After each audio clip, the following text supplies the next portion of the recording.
Welcome to online class. সুপ্রিয় শিক্ষার্থীবৃন্দ, আশা করি সবাই সুস্থ আছো, নিয়মিত পড়াশোনা করছো। সান্তাহার সরকারি কলেজ আয়োজিত অনলাইন ক্লাসে তোমাদের সঙ্গে আছি আমি, ডক্টর শাহ মোহাম্মদ মাহবুব আলম, সহকারী অধ্যাপক ও বিভাগীয় প্রধান, উদ্ভিদ বিজ্ঞান বিভাগ, সান্তাহার সরকারি কলেজ বগুড়া। আজকে দ্বাদশ শ্রেণীর বিজ্ঞান বিভাগের জীববিজ্ঞান প্রথম পত্রের বিষয় কোড 178 অর্থাৎ উদ্ভিদ বিজ্ঞান এই বিষয়ের এইচএসসি বোর্ড পরীক্ষার আলোকে সৃজনশীল প্রশ্ন নিয়ে আলোচনা করব। ইতিমধ্যে আমি সৃজনশীল প্রশ্ন নিয়ে আলোচনা করেছি, তার ধারাবাহিকতায় আজকে তোমরা আমার সঙ্গে থাকবে এই আশাবাদ ব্যক্ত করি। আজকের শিক্ষণফল সপ্তম অধ্যায় থেকে নগ্নবীজি ও আবৃতবীজি উদ্ভিদের সৃজনশীল প্রশ্ন নিয়ে তোমাদের যে বিষয়টি অর্থাৎ শিক্ষা বোর্ড কর্তৃক যে প্রশ্নগুলো হয়ে থাকে সৃজনশীলের, সেই প্রশ্নগুলো নিয়ে আলোচনা করব। তো সপ্তম অধ্যায় থেকে নগ্নবীজি ও আবৃতবীজি উদ্ভিদের বিষয়টির যে প্রশ্নগুলি থাকতে পারে তা আমরা এখন দেখি। হ্যাঁ, গত ক্লাসে আমি এই নগ্নবীজি ও আবৃতবীজি উদ্ভিদ নিয়ে আলোচনা করেছিলাম এবং কি প্রশ্ন আসতে পারে, অর্থাৎ সৃজনশীলের যে প্রশ্নগুলো হয় সেই উদ্দীপক সহকারে আমি আলোচনা করছিলাম। আজকে তার ধারাবাহিকতায় দেখি আমরা এই প্রশ্নটা পড়তে থাকি। উদ্দীপক এখানে দেওয়া আছে। শিক্ষক ব্যবহারিক ক্লাসে ছাত্রদের দুই প্রকার উদ্ভিদের বৈশিষ্ট্য দেখালেন। এক প্রকার উদ্ভিদের বীজ অনাবৃত অবস্থায় থাকে এবং অন্য প্রকার উদ্ভিদের বীজে আবরণ থাকে। ছাত্ররা উভয়ের মধ্যে মিল ও অমিল লক্ষ্য করল। প্রথম প্রশ্নটি হচ্ছে, অর্থাৎ তোমরা জানো যে সৃজনশীলের ক, খ, গ, ঘ চারটি অংশ থাকে। প্রথম ক নম্বরে অমরাবিন্যাস কি? খ নম্বরে সাইকাসকে কেন জীবন্ত জীবাশ্ম বলা হয়? গ নম্বরের উদ্দীপকের প্রথম প্রকার উদ্ভিদের বৈশিষ্ট্য লিখো। খ নম্বর হচ্ছে উদ্দীপকে উল্লেখিত দ্বিতীয় প্রকার উদ্ভিদ গোষ্ঠী বৈশিষ্ট্যগতভাবে উন্নত বিশ্লেষণ করো। এই চারটি প্রশ্ন আমরা দেখতে থাকি। প্রথমটি ছিল অমরাবিন্যাস। তোমরা জানো যে ফুলের যে স্তবকগুলো আছে, বৃতি, দল, পুংস্তবক এবং স্ত্রীস্তবক, এই স্ত্রীস্তবকের মধ্যে অর্থাৎ যেটাকে আমরা বলে থাকি স্ত্রী রেণুপত্র বা কার্পেল বলা হয়ে থাকে, সেই কার্পেলের তিনটি অংশ থাকে: গর্ভমুণ্ড, গর্ভদণ্ড এবং গর্ভাশয়।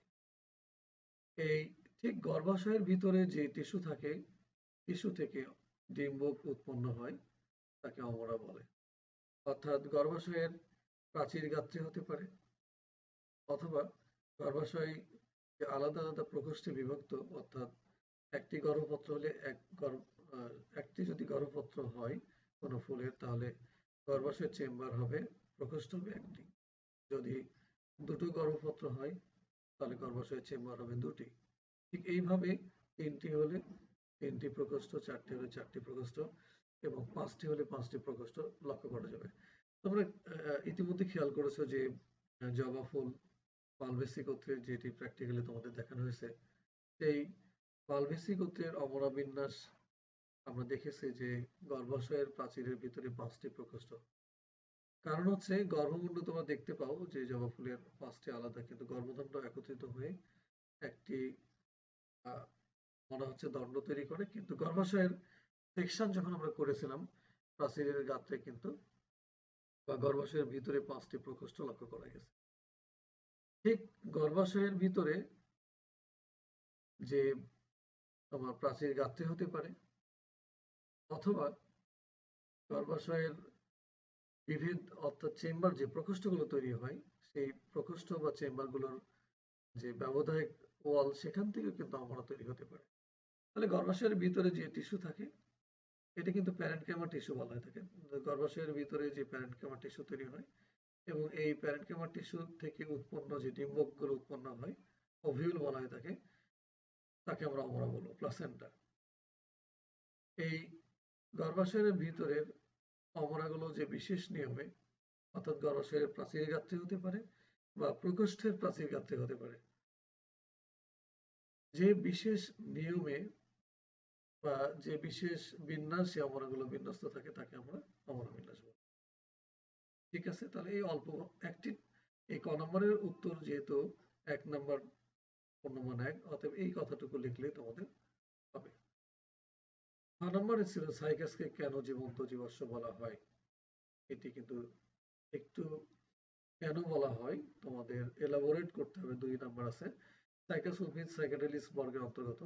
প্রাথমিক মেসোজোয়িক যুগে সাইকাডেলিস বর্গের অনেক উদ্ভিদ পৃথিবীব্যাপী বিস্তৃত ছিল। অর্থাৎ এই মেসোজোয়িক যুগের প্রথম দিকে, প্রাথমিক যুগে সাইকাডেলিস এই বর্গের অর্থাৎ নগ্নবীজী উদ্ভিদের, তোমরা জানো যে সাইকাস, পাইনাস, নিটাম, অনেকগুলো জেনেছি। তো ঠিক অনেকগুলো অর্ডারও ছিল সেখানে। তার মধ্যে সাইকাডেলিস বর্গের যে উদ্ভিদগুলো পৃথিবীব্যাপী বিস্তৃত ছিল কখন? প্রাথমিক মেসোজোয়িক যুগে। কিন্তু বর্তমানে এদের অনেকেই বিলুপ্ত হয়ে গেছে।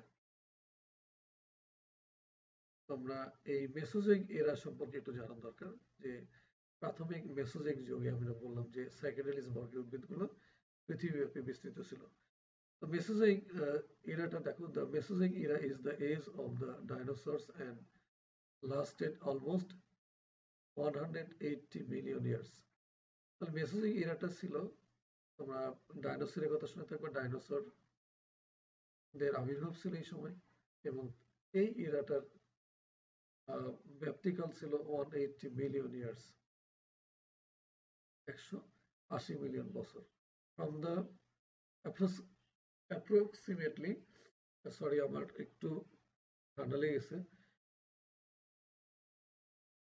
সম্ভবত বলা হচ্ছে 250 to 65 মিলিয়ন ইয়ার্স এগো। অর্থাৎ এটি 65 থেকে 250 মিলিয়ন বছর পূর্বের, এবং যার ব্যাপ্তিকাল ছিল 180 মিলিয়ন বৎসর। এই মেসোজোয়িক ইরা, এটাকে মহাযুগ আমরা বলে থাকবো। This Ira includes 3 well known periods. তাহলে এই এরাটাকে আমরা, মেসোজোয়িক এরাটাকে 3টি পিরিয়ডে ভাগ করা হয়। includes 3 well known periods called Triassic, Jurassic and Cretaceous periods.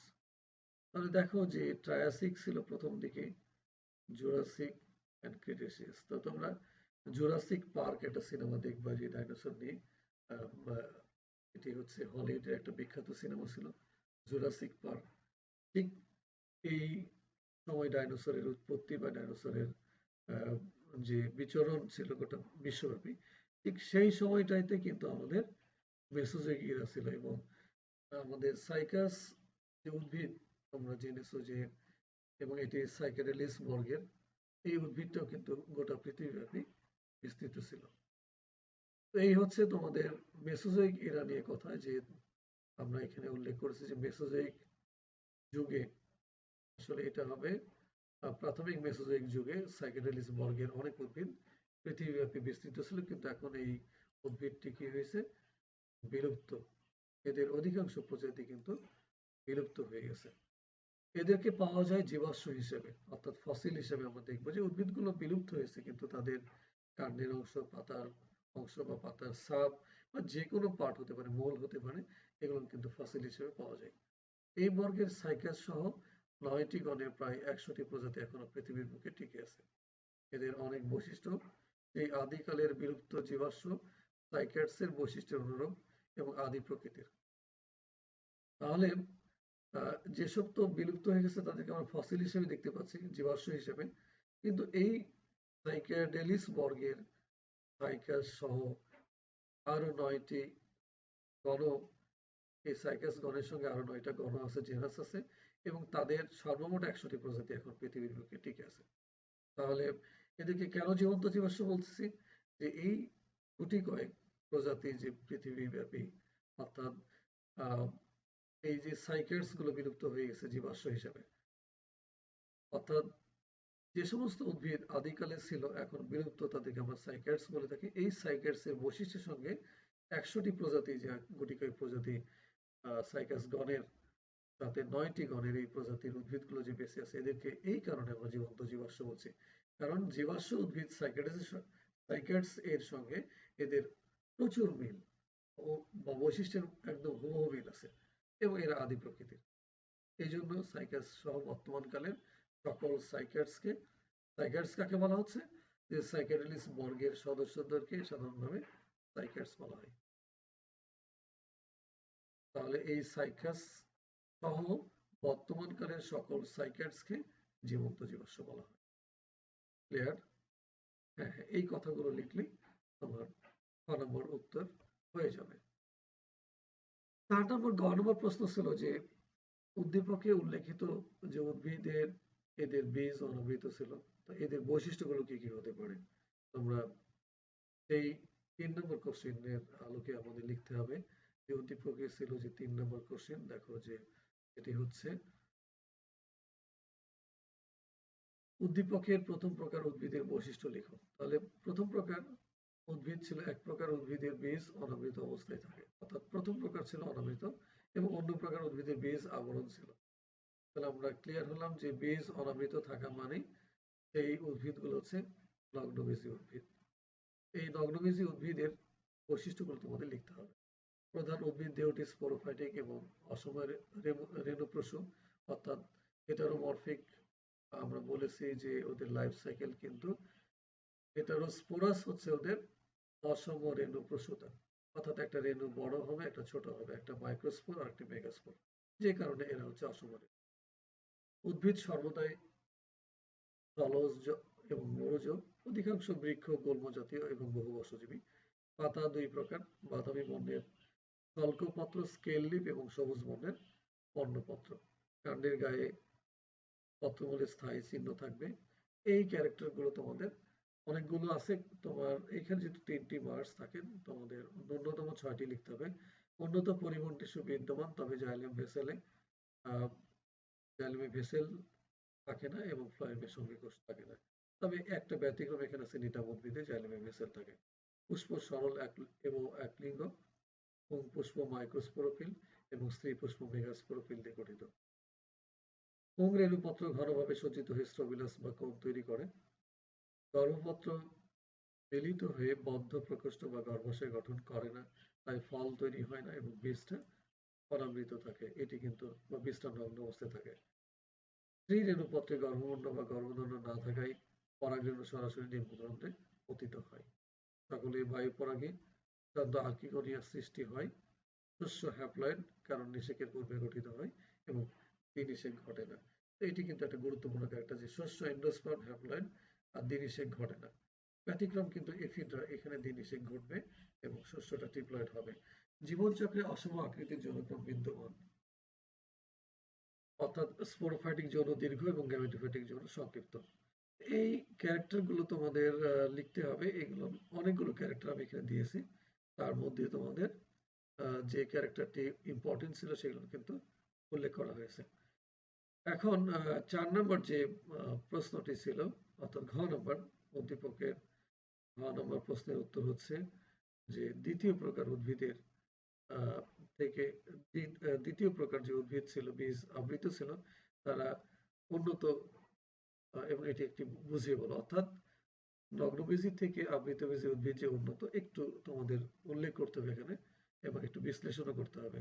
তো দেখো যে নগ্নবীজি উদ্ভিদের বীজটা নগ্ন ছিল, এটি প্রথম তোমরা লিখবা, এবং আবৃতবীজি উদ্ভিদের বীজটি কিন্তু আবৃত থাকে, অর্থাৎ ফল ত্বক দ্বারা বা ফলের যে আমরা ঘটনাটা বলি, আমের কথা যদি বলি, আবৃতবীজি উদ্ভিদ, আমের যে বীজটা ফলের মধ্যে কিন্তু আবৃত থাকে, অর্থাৎ ফল তৈরি হয়, এখানে বলি বীজটা আবৃত থাকে।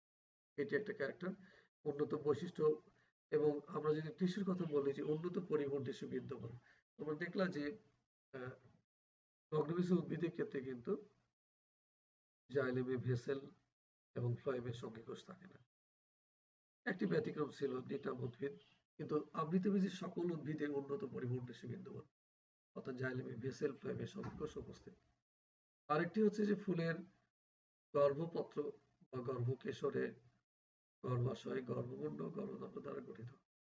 আর নগ্নবীজীর ক্ষেত্রে বীজ অনাবৃত ছিল, অর্থাৎ সেখানে গর্ভপত্র তৈরি এরকম ছিল না যে গর্ভমুণ্ড, গর্ভদণ্ড ছিল না এবং গর্ভাশয় ছিল না, শুধু ডিম্বক সেটি কিন্তু তৈরি হয় সরাসরি স্ত্রী রেণুপত্রের উপরে, এবং সেটি স্ত্রী রেণুপত্রের গোড়ার দিকে থাকে। তাহলে এই গর্ভপত্র বা গর্ভকেশর থাকার কারণেই এরা উন্নত সেই উদ্ভিদগুলো থেকে, অর্থাৎ নগ্নবীজী থেকে। গর্ভাশয় থাকে এবং গর্ভপত্র যে বিদ্যমান তার কারণে কিন্তু এখানে ফল তৈরি হয়, এবং ফল যে তৈরি হলো, এই ফল তৈরি হওয়ার ফলে এই বীজটা ফলের দ্বারা আবৃত থাকে। এটি একটা উন্নত ক্যারেক্টার। এদের দ্বিনিষেক ঘটে, ডাবল ফার্টিলাইজেশন। তোমাদের মনে হয় যে সমস্ত আবৃতবীজী উদ্ভিদের দ্বিনিষেক ঘটে, কিন্তু নগ্নবীজীতে দ্বিনিষেক ঘটে না। তাহলে দ্বিনিষেকটা কি, এটি কিন্তু একটু বলতে হবে তোমাদের। যে আমরা জানি যে যখন একটা অর্থাৎ পরাগরেণু থেকে আমরা দেখি যে পরাগধানী থেকে পরাগরেণু যে তোমার বেরিয়ে আসে, বেরিয়ে এসে গর্ভমুণ্ডে পতিত হয়। গর্ভমুণ্ডে পতিত হলে সেখানে পরাগরেণু কিন্তু নিউক্লিয়াসটি বিভক্ত হয়ে দুটো নিউক্লিয়াস তৈরি, এবং তাহলে এখানে আমাদের দুইটা পুংগেমেট তৈরি করবে, এবং সেটি কিন্তু যে পরাগরেণু যে পড়লো গর্ভমুণ্ডে, সেটা কিন্তু পোলেন টিউব তৈরি করে সেই দুটো পুংগেমেট কিন্তু নিচের দিকে বাহিত হয়, এবং গর্ভাশয়ের মধ্যে যে ডিম্বক আছে, ডিম্বকের সঙ্গে একটি ফার্টিলাইজ করে, অন্যটি ফার্টিলাইজ করে গৌণ নিউক্লিয়াস। তাহলে গর্ভাশয়ের যে স্ট্রাকচার থাকে, আমরা জানি যে ডিম্বক থাকে, ডিম্বকের দুই পাশে দুইটা প্রতিপাদক কোষ, সহকারী কোষ থাকে, আর মাঝখানে দুটো থাকে নিউক্লিয়াস, সেটা হচ্ছে সেকেন্ডারি নিউক্লিয়াস, এবং বিপরীত দিকে থাকে অ্যান্টিপোডাল সেল বা প্রতিপাদক কোষ। এই গর্ভাশয়ের মধ্যে ডিম্বকের সঙ্গে একটা, তাহলে ডিম্বকের সঙ্গে একটা গ্যামেট, দুটো পুংগ্যামেট তৈরি হয় একটা ডিম্বকের সঙ্গে, এবং অপরটি কিন্তু সেকেন্ডারি নিউক্লিয়াসের সঙ্গে ফার্টিলাইজ করে, এবং এই যে ফার্টিলাইজ করে একসঙ্গে, এটিকে দ্বিনিষেক বলা হয়। তাহলে দ্বিনিষেকটা যে দুইটা পুংগ্যামেট এসে দুটো সেলকে নিষিক্ত করে, এটাকে আমরা দ্বিনিষেক বলি। এবং দ্বিনিষেক হওয়ার ফলে আবৃতবীজী উদ্ভিদের সমস্ত উদ্ভিদেরই শস্য যে ট্রিপ্লয়েড হয়, কারণ সেকেন্ডারি নিউক্লিয়াসের সঙ্গে একটা পুংগ্যামেট ফার্টিলাইজ করে, তাহলে সেটাকে টয়েসেন ছিল, সেটার সঙ্গে থ্রাইসেন হয়, ট্রিপ্লয়েড হয়, ফলে এদের শস্য যে ডেভেলপমেন্ট করে ট্রিপ্লয়েড, এবং এটা নিষেকের পর তৈরি। আর নগ্নবীজী উদ্ভিদের ক্ষেত্রে নিষেক ঘটে না, অর্থাৎ সেকেন্ডারি নিউক্লিয়াসের সঙ্গে মিলনও ঘটে না দুটো পুংগ্যামেটের, এবং এটি শস্যের নিষেকের পূর্বেই তৈরি হয় নগ্নবীজীর ক্ষেত্রে। ফলে এরা কিন্তু অনুন্নত এবং আবৃতবীজী কিন্তু উন্নত উদ্ভিদ, কারণ এদের শস্য ট্রিপ্লয়েড, এদের নিষেক ঘটে, এবং নিষেকটা হয় এবং নিষেকের পরেই শস্যটা তৈরি হয়। আর আরেকটি বৈশিষ্ট্য, সকল পরিবেশে কিন্তু আবৃতবীজী উদ্ভিদ জন্মাতে সক্ষম হয়। তো এই হচ্ছে তোমাদের প্রশ্নের উত্তর। ধন্যবাদ সবাইকে আমার সঙ্গে থাকার জন্য। তোমরা নিয়মিত স্বাস্থ্যবিধি মেনে এবং সরকারের নির্দেশাবলী মেনে তোমাদের এই যে আমাদের প্যান্ডেমিক যে সিচুয়েশন কোভিড-19, সেটিকে পরাজিত করো, সুস্থ থাকো, সুন্দর থাকো, এবং অতি দ্রুত আমরা যেন ক্লাসে ফিরে আসি এই প্রত্যাশা ব্যক্ত করে আজকে আমরা শেষ করছি। ধন্যবাদ সবাই।